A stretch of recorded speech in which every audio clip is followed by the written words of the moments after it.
অনেকেই Epsom salt সম্পর্কে জানতে চান, তো ভাবলাম এটা নিয়ে ছোট্ট একটা ভিডিও শেয়ার করি।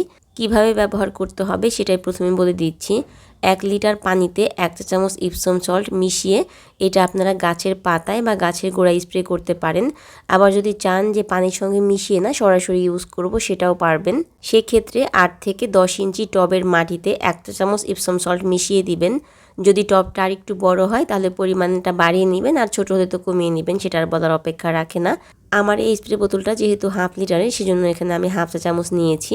এবার এটাকে খুব ভালোভাবে মিশিয়ে গাছে স্প্রে করে নিব। এবার আপনাদেরকে বলি যে এটা আসলে কি কি উপকার করে। গাছের পাতাকে আরও সবুজ করে তুলে, ফুল এবং ফলের সংখ্যা বাড়ায়, গাছের মাটির উর্বরতা বৃদ্ধি করে, গাছকে আরও স্বাস্থ্যবান এবং রোগমুক্ত করে, তাছাড়া গাছের চারা বাড়াতেও সাহায্য করে। ইপসম সল্ট সাধারণত গাছের ম্যাগনেসিয়ামের অভাব দূর করে। এটা আপনারা মাসে একবার ব্যবহার করবেন, অতিরিক্ত ব্যবহার করা যাবে না।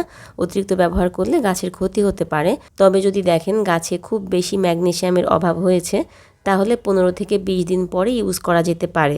দুপুরের কড়া রোদে কখনো ইউজ করবেন না, সকালে না হলে বিকালে ইউজ করবেন।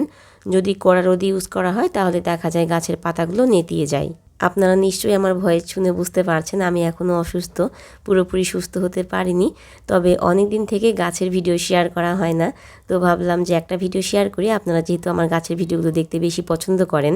আপনারা সবাই ভালো থাকবেন, সুস্থ থাকবেন, আমার জন্য দোয়া করবেন। আল্লাহ হাফেজ।